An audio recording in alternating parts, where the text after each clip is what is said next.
En ce temps-là, au pays des citrouilles, tout était rond, lisse, bien orangé, posé sur un parterre vert. On était tous citrouilles, nés de citrouilles de la famille citrouille, depuis la nuit des temps. Citrouilles de mère en fille. C'était simple comme Perrault. On était harmonieusement ventrus, notre peau était lisse et vernissée. On avait des tranches bien marquées, au nombre de 12 exactement. On avait de belles fesses rondes bien dessinées, un pédoncule solidement fibreux. Nos tiges grimpantes s'amusaient dans les treillis blancs, attachant nos vrilles tendres aux bonnes volontés verticales. Nos grandes feuilles vertes, si utiles pour soulager l'entorse au pied d'une belle trop pressée, nos pépins qui guérissaient si bien les coliques des mangeurs impénitents de viande trop fraîche, en huile ou en infusion, nos tranches de chair généreuse soulageaient les fronts délirants, additionnées de mélasse, notre purée soulageait les brûlures. Puis les grandes jambes avec notre tendre pulpe orangée, confectionnées de splendides soupes, pour le soir de l'hiver, pour la cantine de l'école et parfois même, ô tendresse, pour le biberon de leurs petits. C'est pourquoi, qu'on soit 1, 2, 3, 4, 5 citrouilles, on n'avait peur de rien. Avec au fond du paysage le clocher d'une église pour le dieu des citrouilles, des collines douces, des chemins d'églantines, la vache qui rit derrière les haies, le noir corbeau qui compte les trognons de pommes au soir déclinant, ce bon cheval qui rentre chez lui en dodelinant de la tête, tout en rêvant d'un Far West impossible que chez nous on ne sait pas faire. Le paysan débonnaire, le nœud de la couleur de nos trognons, qui parle tout seul avec son épouvantail en costume de banquier. Le curé bénissant la campagne de rogation en procession. Donc, on vivait une paisible vie de citrouille, dans le plus naturel des jardins possibles, chez le bedeau ou en plein champ, derrière des murs de la baronne ou sous les cloches du château. On nous changeait parfois en carrosse pour un comte ou une princesse. C'était du plus bel effet sur les livres et au ciné. Puis vint un jour venu de je ne sais quoi, de je ne sais où, pour une raison qu'on ignore encore, l'invasion des potirons.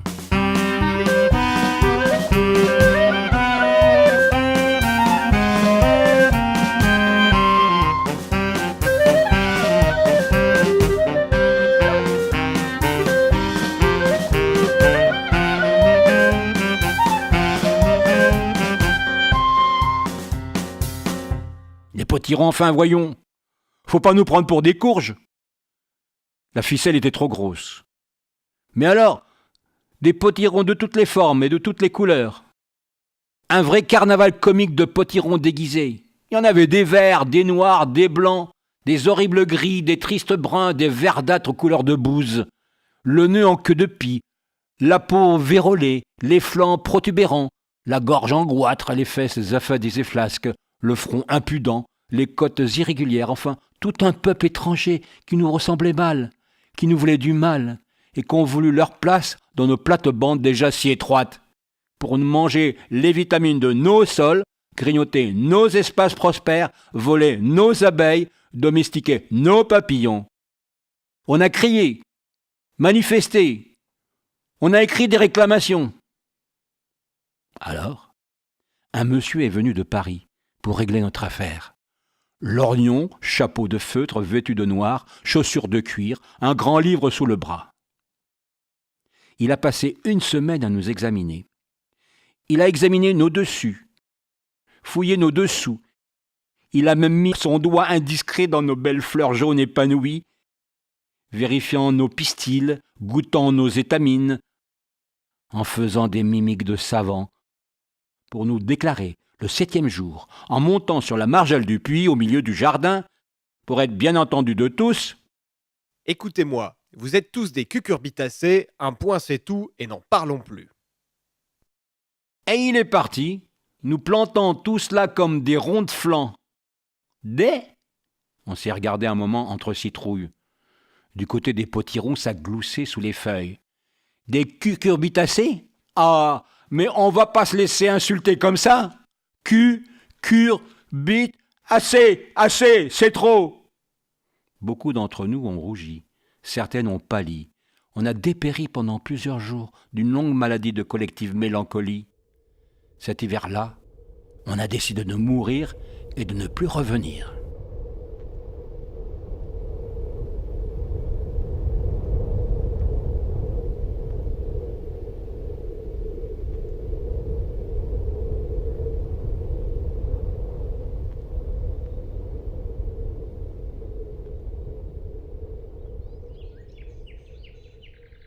Et pourtant, comme quoi la vie est plus forte que les opinions. On a repoussé. Nos graines ont regermé malgré nous. Comme quoi l'amour est plus fort que les insultes. On a même refleuri sous les rayons du soleil. Comme quoi le printemps est plus fort que la bêtise. Nos papillons étaient là, nos abeilles pareilles. Les potirons aussi ont repoussé, mais je ne sais pas, on les a regardés d'un autre œil. La lumière avait quelque chose de spécial qui changeait le point de vue. Certains de ces nouveaux arrivants avaient laissé pousser leurs tiges au-delà du périmètre permis, et on n'a rien dit. Elles étaient coureuses alors. Certaines de leurs vrilles nouvelles venaient jusqu'à caresser nos rameaux buissonnants. Ça en a fait frissonner plus d'une.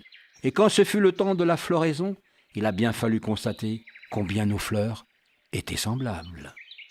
Fleurs mâles et fleurs femelles alternées, uniformément jaunes, pistils de bonne aloi, étamines réjouies, corolles allongées, légèrement duveteuses.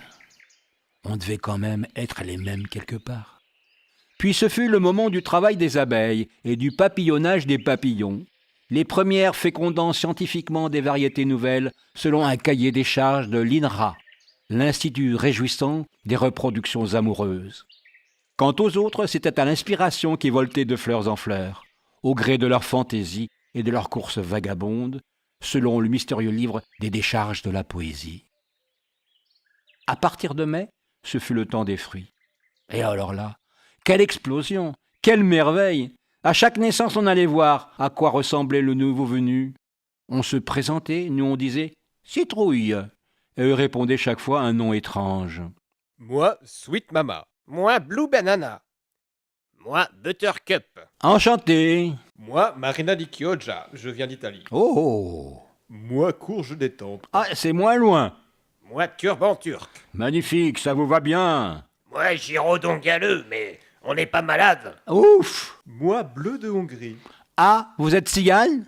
Moi, Vert de Hokkaido. Oh là là, c'est haut. Une île? Comment vous avez fait? Un bateau à voile? Moi, Melonais Jaspet de Vendée. Mais c'est à côté, on est cousines. Moi, Puccini. Vous aimez chanter? Nous, c'est la famille Pâtisson. Le blanc, le jaune, l'orange, le vert panaché, le flying à saucer, le sunny, le verruqueux, le bonnet du prêtre et celui des lecteurs, la couronne impériale, l'artichaut de Jérusalem. Bon, on reviendra. Nous, c'est les ayottes. Voici Veracruz Pepita. Hey, Pepita. Puis voici Cusho Green Stripe, Cusho White, Cusho Tricolor. Ah, on doit bien s'amuser chez vous, les cuchots.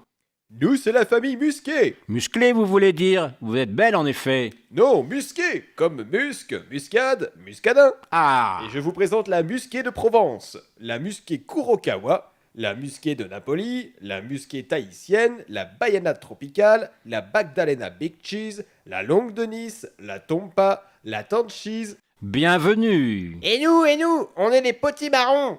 Là, c'est Golden Delicious. Anglais? Oui. La Red Curry. Indien? Je ne sais pas. Et c'est qui vous, avec vos longs coups? On est des gourdes.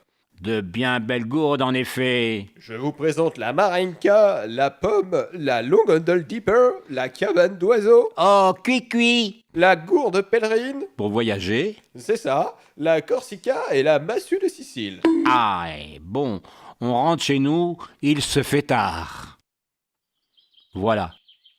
Du mois de mai jusqu'au mois d'août, on n'arrêtait pas de voir des nouvelles têtes sortir de la verdure, de l'humble cornichon jusqu'au potiron géant, en passant par les courgettes et les concombres, et les giromons, courges, potirons de toute manière, des rondini, des zucchini, des spaghettis, des gold, des queen, des cream, des sweet, des jack, des golden, des blue, des red, des green, des pink, des caravelles, des carnavals, des arlequins, des célébrations, des turbans, des boules, des couronnes, des tables, des rugueux, des variqueux, des verruqueux, des venant d'Angleterre, du Japon, de Turquie, d'Étampes, de Naples, de Nice, de Tahiti, des tropiques, de Chicago, de Chine, de Hongrie, de Paris, de Siam et même du diable.